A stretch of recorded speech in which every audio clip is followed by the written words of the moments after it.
ఆరాధ్య దైవమైన శ్రీ శ్రీ శ్రీ సద్గురు సంత్ సేవాలాల్ గారి జయంతిని రాష్ట్ర ప్రభుత్వం ఈరోజు అధికారికంగా తెలంగాణ రాష్ట్రమంతా కూడా జరుగుతున్నది. అందులో భాగంగా ఈరోజు నిజామాబాద్ జిల్లాలో డిస్ట్రిక్ట్ హెడ్ క్వార్టర్లో నిజామాబాద్ పట్టణంలో కూడా ఈ మనకి జయంతి ఉత్సవాల్ని మనము అధికారికంగా జరుపుకుంటూ ఉన్నాము.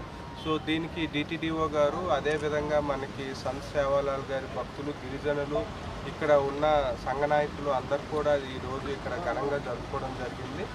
ఈరోజు వినాయక్ నగర్లో కూడా ఇక్కడ సంత్ సేవాలాల్ గారి విగ్రహానికి కూడా మనము ఆరాధించి ఈరోజు ఇక్కడ పూజలు అనేది జరుపుకోవడం జరిగింది. సో ఈరోజు మన జిల్లాలో అన్ని తాండాల్లోని అన్ని నియోజకవర్గాల్లో కూడా మనకి ఘనంగా ఈరోజు ఉత్సవాలు జరుపుకుంటూ ఉన్నాము. సో అదేవిధంగా మనకి గిరిజన ఉద్యోగులకు కూడా ఈరోజు స్పెషల్ క్యాజువల్ లీవ్ కూడా మనకి గ్రాంట్ చేయడం జరిగింది. సో ఈ సందర్భంగా గిరిజనులందరికీ కూడా శ్రీ శ్రీ శ్రీ సద్గురు సంత్ సేవాలాల్ గారి జయంతి శుభాకాంక్షలు. Thank you.